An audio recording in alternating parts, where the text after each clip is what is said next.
ஆண்டவர் இயேசுவில் அன்புக்குரியவர்களே, மரியன்னையின் இனிய பெயரில் உங்களை அன்போடு வாழ்த்துகின்றேன். மரியன்னையின் வணக்க மாதத்தில் ஒவ்வொரு நாளும் மரியன்னை மன்றாட்டு மாலையில் உள்ள ஒரு திருப்பெயரை உங்களோடு சேர்ந்து தியானிப்பதில் நான் மகிழ்ச்சி அடைகின்றேன். இன்றைய மரியன்னையின் திருப்பெயர் ஞானத்திற்கு உறைவிடமே எங்களுக்காக வேண்டிக் கொள்ளும். Seat of wisdom, pray for us. மரியன்னையின் வித்தியாசமான பெயர்கள் இதுவும் ஒன்று. ஞானத்திற்கு உறைவிடம், சீட் ஆஃப் விஸ்டம். இந்த ஞானத்தின் உறைவிடத்தை படமாக, சித்திரமாக, ஓவியமாக வரைந்திருக்கிறார்கள்.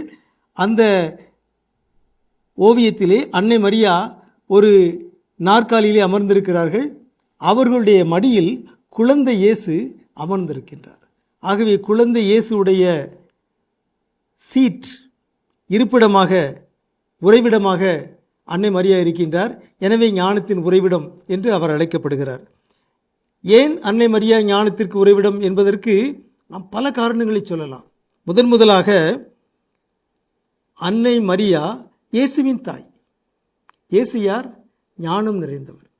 அவரை பார்த்து அவருடைய பேச்சை கேட்ட மக்கள் எல்லாரும் என்ன சொன்னார்கள்?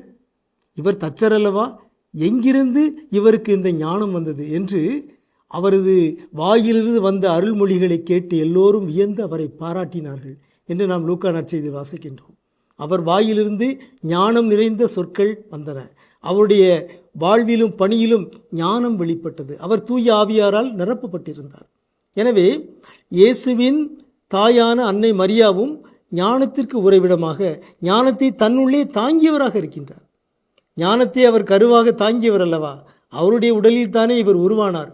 எனவே அவரை ஞானத்தின் உறைவிடமே, ஞானத்திற்கு இருப்பிடமே, ஞானத்தின் நாற்காலியே என்று சொல்வது மிகவும் பொருத்தமானது.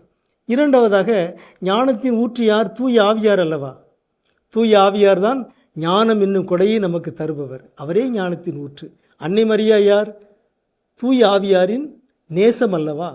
தூய ஆவியார் அன்னை மரியா மீது நிழலிட்டு அவரை நிரப்பி அவரை ஆட்கொண்டு அதன் வழியாக இயேசுவை உருப்பெறச் செய்தார். ஆகவே தூய ஆவியாரின் நேசமான அன்னை மரியாவும் ஞானத்தில் சிறந்தவராக விளங்குவதில் எந்த வியப்பும் இல்லை. மூன்றாவதாக இன்னொரு வியத்தகு காரணியையும் திரு அவை தந்தையர்கள் சுட்டி காட்டுகிறார்கள். பழைய ஏற்பாட்டில் ஞானம் நிறைந்த ஒரு பெண் இருக்கிறார், யூதித்து. அந்த யூதித்து அன்னை மரியாவுக்கு முன்னோடியாக விளங்குகிறார் என்று திரு அவை தந்தையர்கள் சுட்டி காட்டுகிறார்கள். யூதித்து நூல் 11ஆம் அதிகாரம் 21வது இறைமொழியில் யூதித்தை இப்படி பாராட்டப்படுவதை நாம் வாசிக்கின்றோம்.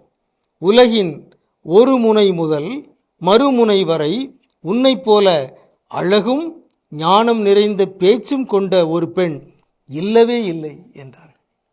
ஆகவே யூதித்து உலகின் ஒரு முனை முதல் மறுமுனை வரை அழகும் ஞானமும் நிறைந்த ஒரு பெண்ணாக இருந்தார். அவரை விட அதிக அழகும் அதிக ஞானம் நிறைந்த பெண் இல்லவே இல்லை என்று எல்லோரும் யூதித்தை பாராட்டினார்கள்.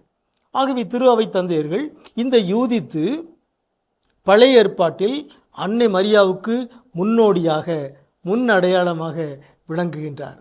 யூதித்து பழைய ஏற்பாட்டின் ஞானத்தின் இருப்பிடமாக இருந்தார் என்றால், அன்னை மரியா புதிய யூதித்தாக, புதிய ஏற்பாட்டின் யூதித்தாக விளங்குகிறார், ஞானத்தின் இருப்பிடமாக விளங்குகின்றார்.